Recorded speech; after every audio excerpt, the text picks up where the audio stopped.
Дали сте за легализација за проституција во Македонија? Па с обзир на заштита, да речеме, на овие болести што идат. Од кои причини? Да, од тие причини јас сум за легализација на проституцијата.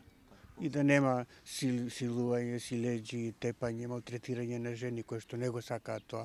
Тие што го сакаат тоа ќе си одат во институција и тоа ќе биде легално и од страна на хигиена и од страна на задоволство и од сите. И од државата ќе води контрола на тие што се таму и воедно тие ќе си плаќаат даноци како и сите фирми. Да. Зошто од кој причини? Па не гледам причина зашто да не. Зошто да не биде легализирано? Да. Добро, ти благодарам, фала ти. Па треба да се размисли. Вие лично? Мислам дека не е лоша идеја. Зошто од кои причини? Па за да се легализира политичка проституција пред све. Збориме за друга. Да, сум за. Да. Мислам дека треба да се преземат активни мерки, да. Па јас сум на таа линија, нели, пред се да се како и легализација на марихуаната, така и ова би донело повеќе средства во буџет, подобра контрола на хигиенските услови, нели, така натаму здравјето на сексуалните работнички и слично, така да злоупотребата што ја прават нивните менаџери.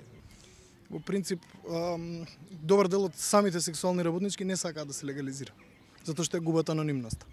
Да. И тоа е најголемиот проблем со легализација. Всушност, ние мислиме дека самата фела, условно кажано, сака тоа да се случи, ама добар дел од нив не сакаат да се случи. Така да, главната пречка суштина не е тоа како државата, каков тип на легислатива ќе донесе. Еве, ние двајца евидентно дека сме за поливерален пристап, меѓутоа добар дел од самите сексуални работнички не сакаат затоа што ја губат анонимноста и потоа стигмата од околината е многу голема. Така да и тоа е нешто што треба да се земе во предвид. За легализација? Не. Зошто? Па така. Добро, фала ви дечки. То сум за, поддржувам, да, апсолутно. Не едно компаративно искуство, ако видите со земји кои што поодамна имаат легализирано, Холандија, Швајцарија, Германија, ќе видите дека позитивните предности на таквата легислатива многу повеќе ги надминуваат негативните аспекти што спомена колегата. Првенствено здравствени заствените услови, инфраструктурните услови на работа и тоа треба да се земе во предвид, се многу подобри, да. Не, инфраструктурните услови за нивната работа исто така. Не знам, например, како да кажам, легализирање на јавните куќи кои што ќе бидат, нели, подлежни на инспекции, на контроли, контролирани од државата.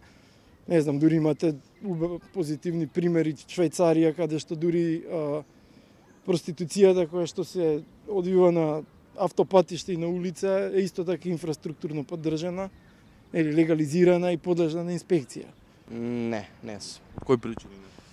Па не знам, не етички, не знам. Да.